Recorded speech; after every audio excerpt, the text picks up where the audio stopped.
Madame Nathalie Loiseau, députée européenne, donc macroniste, n'en peut plus d'Elon Musk.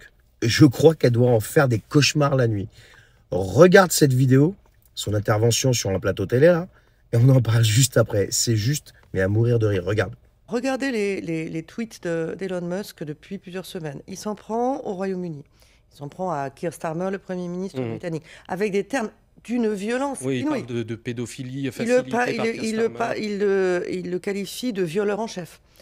Il appelle le roi d'Angleterre à dissoudre le Parlement britannique. Il faut voir qu'il n'a pas.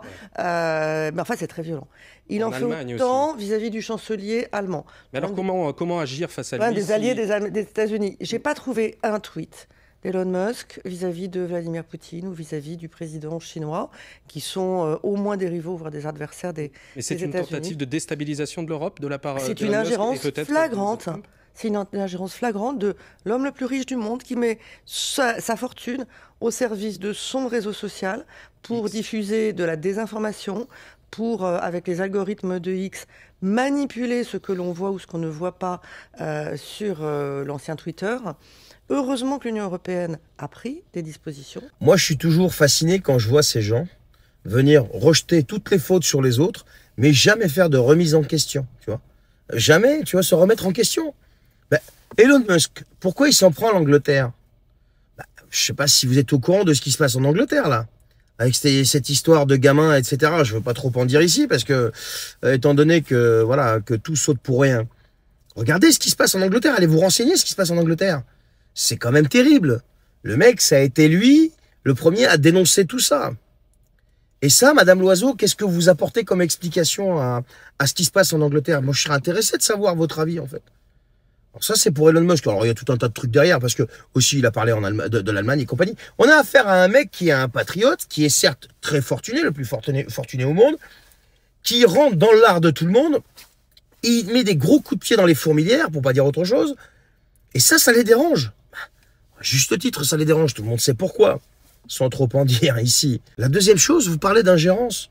Mais les États-Unis, quand ils ont écouté le président français, enfin, vous appelez ça comment, en fait? Nos alliés inconditionnels. Mais, enfin, comment vous appelez ça, en fait? Moi, je suis curieux d'obtenir vraiment des explications. Et pas des trucs, tu sais, des émissions guidées, là. Tu vois, où on dit, oui, ça faut dire, ça faut pas dire. Non, j'aimerais bien, tu vois, qu'il y ait au moins, pour une fois, un discours franc et qui nous explique, qui compare les situations. Elon Musk fait de l'ingérence en Angleterre, en Allemagne, soit. Comment vous qualifiez le fait que les États-Unis aient écouté les présidents français? Ben oui, nos alliés inconditionnels, historiques. Non mais, vous voyez, donc c'est tout ce tas de contradictions au bout d'un moment, que si vous ne sortez pas de ces contradictions, et ben au bout d'un moment, on se retrouve dans des situations comme ça. Et les peuples, à force de se manger des mensonges et des contradictions, ben, ils commencent à aller vers les gens qui disent tout haut ce qu'eux, ils pensent tout bas. Et que, ben, vers des gens qui ont la puissance et la possibilité de dire tout haut ce que les peuples pensent tout bas. Mais c'est pas pour rien si vous avez perdu les élections et si vous continuez de les perdre une par une. C'est pas pour rien. Il y a une raison à ça.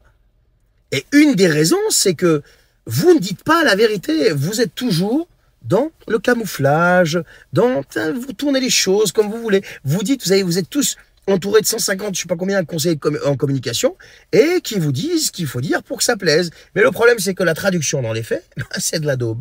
Et on en arrive à des situations comme ça. Et aujourd'hui, on a un mec comme Elon Musk qui vous rentre dans l'art, mais de manière frontale, et ça vous déplaît. Mais pourvu que ça dure, Madame Loiseau, pourvu que ça dure.